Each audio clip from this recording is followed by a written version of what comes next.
Hi, I'm Kristen. I'm a photographer and I'm going to show you how I shoot 35mm film. I'm going to take you along to a bunch of different places and show you my settings in each situation, and I'll put them up on the screen and show you the results. I'm currently traveling in Washington, so I am going to be just right outside of Seattle, in Seattle, and up north just a little bit.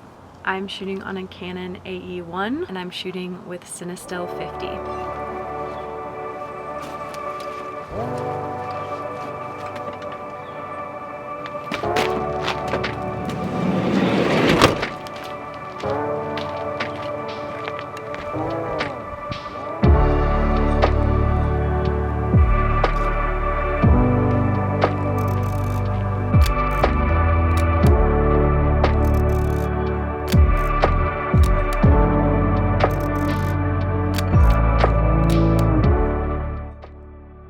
It is now a new day, and I'm about to finish up this roll of Cinestill 50, and because it's 50, it is a little bit better with bright light.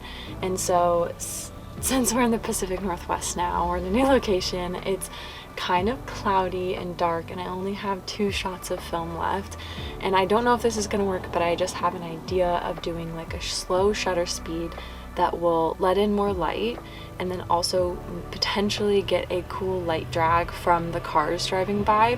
So we're gonna try it and we're gonna see if it works. Either way, I will show you the results at the end. So I have my ISO set at 50 because that is what the film calls for. My shutter speed is right here. I have decided that I am going to, I'm just gonna lock that just so I don't accidentally take a photo. I'm decided that I'm going to try to set my shutter speed to 15. I think that should be slow enough to get a cool effect, and I'm also going to be shooting through my window, and this is the scene here. I just love the fall colors and the way that that building is, and then hopefully getting kind of the cars, as you can see. So this is my last photo. I took one already, and so let's see how hopefully these turn out.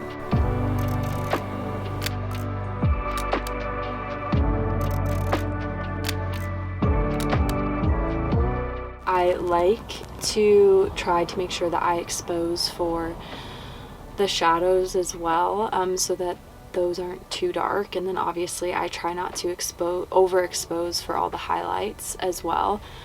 So when I'm using my camera and I'm looking through the viewfinder, and mine is shutter speed priority, so it'll tell me what aperture that it thinks that it should be exposed for in that little circle that you see when you look through the viewfinder. And when I look through that, I try to point it at all the different spots and kind of come to a conclusion that obviously my subject, I want to expose for that the best, but then I also want to make sure that I'm not blowing out the highlights and I'm also not underexposing the shadows.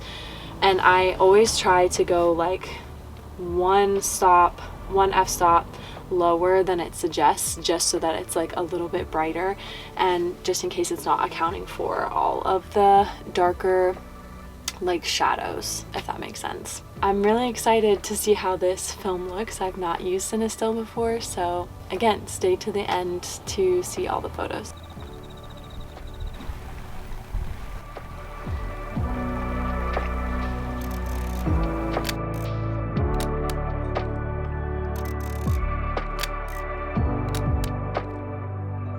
We are now in Seattle, and I am going to go walk around Pike's Place. I have changed my film. I am now using Cinestill 400. As I said before, I was using Cinestill 50. I ended up changing my film really fast last night actually, and running out to go catch the sunset, and I actually did something that I forgot to do, so don't make this mistake. I think this is the first time I've ever made this mistake, but I forgot to change my ISO on my camera to match the film that I was using, because then halfway through I realized that I switched it, and then I looked down at it after I was done shooting and realized you can see how easy it is to mess up film, and that I'm not perfect and we all learn and make mistakes.